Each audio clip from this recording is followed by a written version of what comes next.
14. Politização feminista. Um comentário. Uma parte da minha capacidade de escuta se fecha quando ouço as palavras "o pessoal é político". Sim, eu as compreendo. Compreendo aquele aspecto das minhas tomadas de consciência feminista que estimulavam toda mulher ouvinte a enxergar os seus problemas, especialmente os problemas que experimentava como advindos do machismo e da opressão sexista, como questões políticas, começando do interior e se movendo para o exterior. Tendo o eu como ponto de partida e depois se movendo além da autorreflexão para uma conscientização da realidade coletiva. Eis a promessa que essas palavras carregavam. Mas tal promessa era fácil de não se realizar, de ser quebrada. Uma cultura de dominação é necessariamente narcisista. Levar a mulher ao eu como ponto de partida para a politização, a mulher que, no patriarcado de supremacia branca e capitalista, é particular e socialmente construída para pensar somente em si, no seu corpo, eu constituo o universo, tudo o que importa de verdade. Levar essa mulher ao eu como ponto de partida para a politização é, obviamente, arriscado. Vemos agora o perigo em "o pessoal é político". O pessoal, mais conhecido como privado, como aquele espaço onde não há intervenção do lado de fora, aquilo que pode ser mantido para o eu, que não se estende além. Sabendo como esta cultura percebe o pessoal, a promessa era transformar o seu significado, ligando-o com o político, uma palavra tão associada a governo, até mesmo na mente de crianças pequenas, associada a um mundo de assuntos fora do corpo, do privado, do eu. Agora vemos o perigo. O pessoal é político. Nenhum senso de conexão entre a pessoa e a realidade material mais ampla. Nenhum sentido do que é o político. Nessa frase, o que mais ressoa é a palavra pessoal, não a palavra político.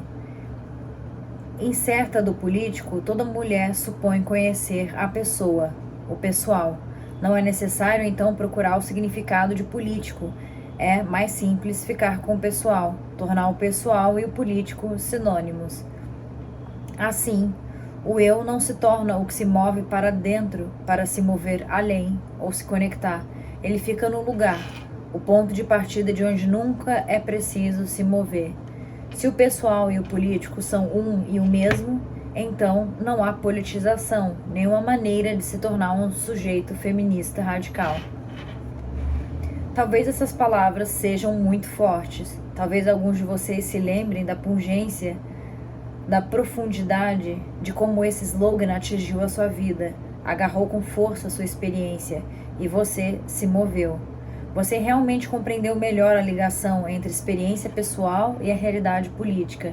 Não se pode negar como as próprias mulheres foram capazes de perceber concretamente a profunda estrutura desse slogan e usá-lo para radicalizar a consciência. Entretanto, nomear o perigo, as formas que levaram políticas feministas às políticas de identidade é crucial para a construção de um espaço social, de uma linha de frente radical, onde a politização da consciência, do eu, pode se tornar real na vida cotidiana. Esse slogan tinha tanto poder porque insistia na primazia do pessoal, não de uma maneira narcisista, mas na sua subentendida nomeação do eu como um lugar para a politização, que era, nesta sociedade, um desafio muito radical das noções de eu e identidade. Entretanto, o significado desafiador por trás do slogan não estava expresso com consistência. Enquanto declarar "o pessoal é político" realmente enfatizou a preocupação feminista com o eu, não insistiu na conexão entre politização e transformação da consciência. Falava de forma mais imediata as preocupações que as mulheres tinham sobre o eu e a identidade. Mais uma vez, a insistência radical na primazia do eu politizado estava submersa, incluída num âmbito cultural mais amplo, onde o foco na identidade já estava legitimado dentro de estruturas de dominação. A preocupação obsessiva narcisista com encontrar uma identidade já era uma preocupação cultural popular que também desviou a atenção das políticas radicais. O foco feminista no eu não foi então ligado a um processo de politização radical, mas a um processo de despolitização. Popularmente, a importante missão não era mudar radicalmente a nossa relação com o eu e a identidade, educar para uma conscientização crítica, tornar-se politicamente engajada e comprometida, mas explorar a identidade, afirmar e defender a primazia do eu como ele já existia. Tal foco era fortalecido dentro do movimento feminista por uma ênfase no estilo de vida, em ser politicamente correto em sua representação do eu, ao invés de ser político. Exasperada com políticas de identidade, Jane Bourne começou seu ensaio Homelands of the Mind, Jewish Feminism and Identity Politics, Práticas da Mente, Feminismo Judaico e Políticas de Identidade, com a seguinte afirmação: as políticas identitárias estão, contudo, a exploração está fora de moda, é extrinsecamente determinista. A opressão está na moda, é intrinsecamente pessoal. O que é para ser feito foi substituído por quem eu sou. A cultura política cedeu lugar às políticas culturais. O mundo material passou para o metafísico. Os negros, as mulheres, os gays, todos têm buscado a si próprios. E agora, combinando todas essas buscas, chegou a busca por uma identidade feminista judia. O ensaio de Bourne fala sobre a crise de comprometimento e engajamento político engendrada pelo foco persistente em identidade. Eu sinceramente apoio o esforço dela de expor as formas como as políticas identitárias têm levado à construção de uma noção do movimento feminista, como ela vê, separatista, individualista e voltada para dentro. Ela alega: a relação orgânica que tentamos criar entre o pessoal e o político tem sido tão degradada que agora a única área da política considerada legítima é a pessoal. Porém, penso ser essencial não zombar ou ridicularizar a metafísica, mas encontrar um ponto de ligação construtivo entre a luta material e as preocupações metafísicas. Não podemos nos opor à ênfase nas políticas identitárias, invertendo a lógica e desvalorizando o pessoal. O movimento feminista não progride ao ignorar questões de identidade ou criticar a preocupação com o eu, sem apresentar abordagens alternativas, sem abordar a questão da politização feminista de um modo dialético. O vínculo entre os esforços para construir socialmente o eu, a identidade, num âmbito contestador, que resista à dominação e permita o maior grau de bem-estar. Para modificar políticas identitárias, devemos oferecer estratégias de politização que ampliem a nossa concepção de quem somos, que intensifiquem nosso sentido de intersubjetividade, a nossa relação com uma realidade coletiva. Fazemos isso enfatizando como a história, a ciência política, a psicanálise e diversos modos de saber podem ser usados para constituir as nossas ideias de ser e identidade. A politização do eu pode ter como ponto de partida um desbravamento do pessoal, no qual o que é revolucionário é primeiro a maneira como pensamos sobre o eu. Para começar a reformulação, devemos reconhecer a necessidade de examinar o eu a partir de um ponto de vista novo e crítico. Tal perspectiva insistiria no eu como um lugar para politização e, do mesmo modo, insistiria que simplesmente descrever a experiência de exploração e opressão não é tornar-se politizado.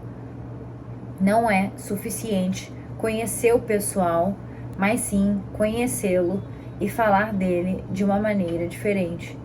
Conhecer o pessoal significaria nomear espaços de ignorância, lacunas no conhecimento, lacunas que nos tornam incapazes de vincular o pessoal com o político. Em Ain't I a Woman, apontei que a distinção entre experimentar uma forma de exploração e compreender a estrutura particular da dominação, que é a causa. O parágrafo de abertura do capítulo Racism and Feminism, The Issue of Accountability, Racismo e Feminismo, a questão da responsabilidade, começa: mulheres americanas de todas as raças são socializadas para pensar sobre o racismo só no contexto de ódio racial, especialmente no caso de pessoas negras e brancas.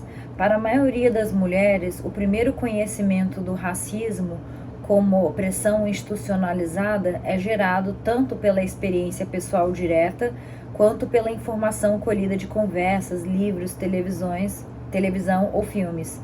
Sendo assim, a compreensão da mulher americana do racismo como uma ferramenta política de colonialismo e imperialismo é severamente limitada.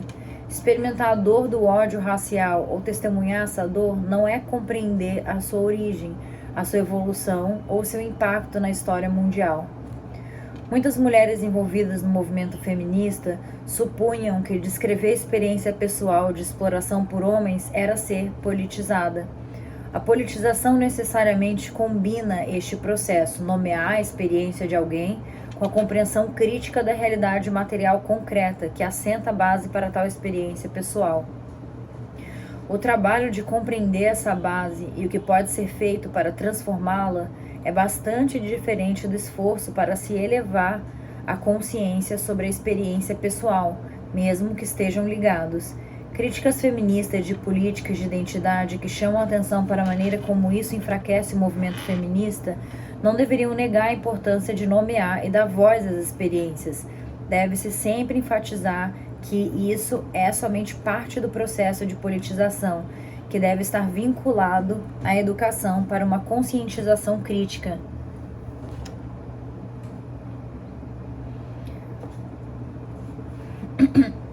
Que ensine sobre as estruturas de dominação e sobre como elas funcionam. Compreender essa última questão é o que nos permite imaginar novas possibilidades e estratégias para a mudança e a transformação. O quanto somos capazes de vincular uma autoconscientização radical à luta coletiva para mudar e transformar o eu e a sociedade determinará o destino da revolução feminista.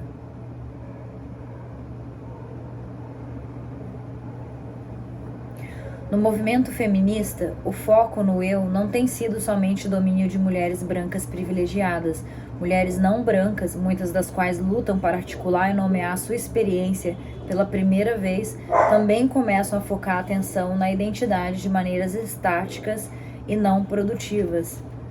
Jenny Byrne cita as próprias mulheres negras que promoveram políticas identitárias, chamando a atenção para a manifestação do coletivo Combahee River, no qual se lê: a política mais profunda e o potencialmente mais radical surge diretamente de nossa própria identidade e não do trabalho para acabar com a opressão de outro alguém.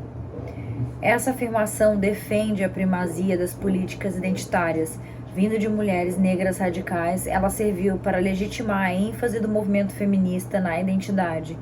Conhecer as necessidades de alguém como indivíduo é ser político. É, em muitos aspectos, uma afirmação muito problemática. Se a identidade de uma pessoa é construída a partir de uma base de poder e privilégio, adquirida pela participação nas estruturas de dominação e por sua aceitação, não é dado que o foco em nomear essa identidade levará a uma conscientização radicalizada, a um questionamento daquele privilégio ou a uma resistência ativa. é possível nomear a experiência pessoal sem se comprometer a transformar e modificar aquela experiência. Insinuar, como faz esta afirmação, que indivíduos não podem radicalizar com sucesso as suas consciências e ações, nem trabalhar em lutas de resistência que não afetam diretamente suas vidas, é subestimar o poder da solidariedade. Acho que essa frase se aplica ao assunto de é ou não dever de todos lutar por uma causa que não é sua. Ah, mas não é o meu poder de fala e por isso você vai ficar calado ou você vai se pronunciar. Vou ler a frase de novo. Insinuar, como faz esta afirmação, que indivíduos não podem radicalizar com sucesso suas consciências e ações, nem trabalhar em lutas de resistência que não afetam diretamente suas vidas, é subestimar o poder da solidariedade. É somente como aliados daqueles que são explorados e oprimidos, trabalhando na luta pela libertação, que indivíduos não vitimados demonstram a sua aliança, o seu comprometimento político, a sua determinação de resistir, de quebrar as estruturas de dominação que lhes dão privilégio pessoal. Isso também vale para indivíduos de grupos oprimidos e explorados. A nossa consciência pode ser radicalizada agindo para erradicar formas de dominação que não têm correspondência direta com as nossas identidades e experiências.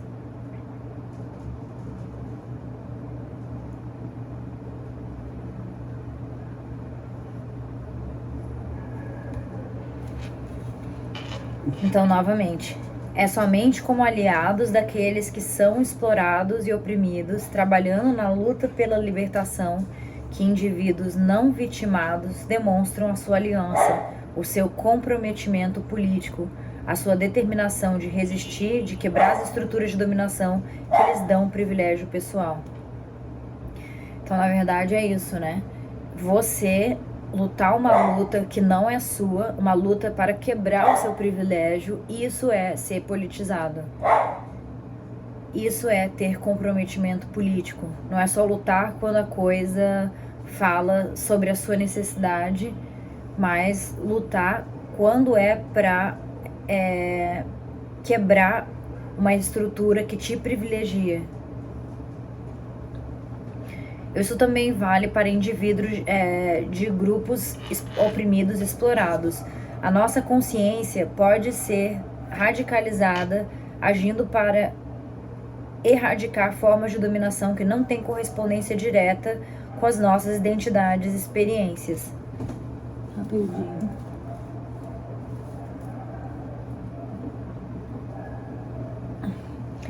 Cadê o lápis quando eu preciso dele?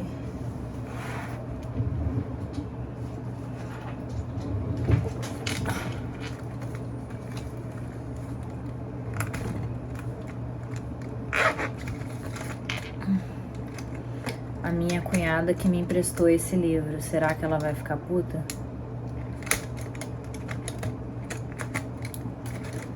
É isso.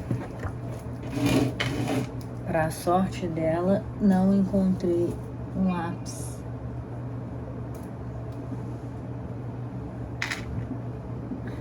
Venceu. 225. Byrne afirma: as políticas identitárias consideram a descoberta da identidade como seu objetivo supremo. Feministas até afirmam que descobrir uma identidade é um ato de resistência. O erro é ver identidade como um fim ao invés de um meio. Identidade não é uma mera precursora para a ação. Ela é também criada através da ação. De fato, para muitas pessoas exploradas e oprimidas, a luta para criar uma identidade e nomear a própria realidade é um ato de resistência. Pois o processo de dominação, seja a colonização imperialista, o racismo ou a opressão machista, tem nos esvaziado de nossa identidade, desvalorizado a nossa linguagem, a nossa cultura, a nossa aparência. Repito, isso é só uma fase no processo de revolução, uma fase cujo valor Byrne parece negar. mas que não deve ser depreciada, mesmo se pessoas privilegiadas repetirem esse gesto com tanta frequência que ele perca qualquer implicação radical. Por exemplo, o slogan Black is Beautiful, negro é lindo, foi uma importante expressão popular de resistência à supremacia branca.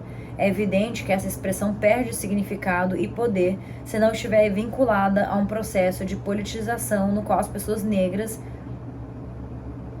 aprendemos a nos ver como sujeitos em vez de objetos, e no qual, como uma expressão de sermos sujeitos, agimos para transformar o mundo onde vivemos, para que assim a nossa pele não mais signifique que seremos rebaixados e explorados. Seria um grande erro sugerir que a politização do eu não faz parte do processo pelo qual nos preparamos para agir efetivamente pela mudança social radical. Ela diminui a luta libertadora somente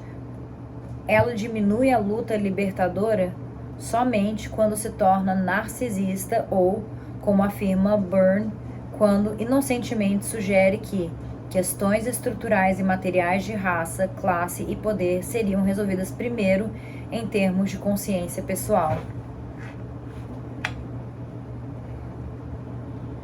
Quando traço um mapa de politização feminista, de como nos tornamos mais autoconscientes politicamente, começo insistindo no comprometimento com a educação para uma consciência crítica.